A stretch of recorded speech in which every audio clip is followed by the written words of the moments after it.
Greetings, adventurers. This is DM Kurt, and I want to talk to you about using real-world scenarios and real-world history as ideas for D&D campaigns. So, a while back, I ran a campaign that was very loosely derived from the colonization of North America. And it worked fine, and everybody liked it.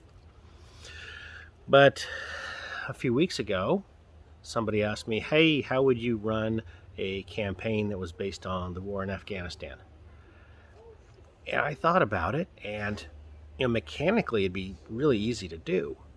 You plop down a map and you figure this country's here, that country's there. You have these factions over here and those factions over there, and all 4 or 5 of them have totally different goals, and pick which one you want your players to represent, or have your players pick a faction and go from there. And then I thought about it again. And the two major problems in doing something like this. One is you're running a D&D game. You are probably going to take one or more of these factions and have them represented by one of the fantasy races. In your campaign, it's likely that the dwarves are over here doing this one thing, and it's totally at odds with what the elves want, and that's totally opposed to what the gnomes want, and then the orcs are going to roll in from this other direction and take advantage of whatever they can.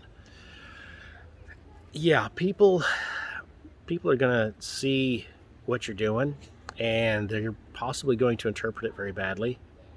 They're going to see that you're taking a faction that is represented in the real world by a certain nationality or ethnicity, and you're equating it with a non-human race.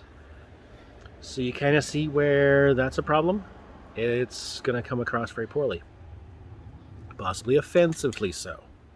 So that's something to maybe back away from, or make it very vague. Make it so that you're not coming across like that. So the other problem is the scenario itself.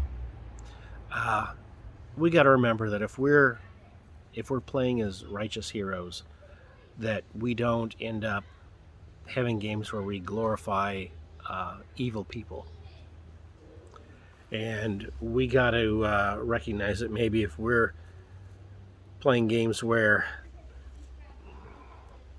we're using scenarios based on real life tragedies, that might strike a little too close to home for some people. We've had some pretty awful things happen in the last few weeks, and might be a little bit too soon. So just kind of consider what you're writing, what you're building, and consider it well before you do it. Those are just my thoughts. DM Kurt, out.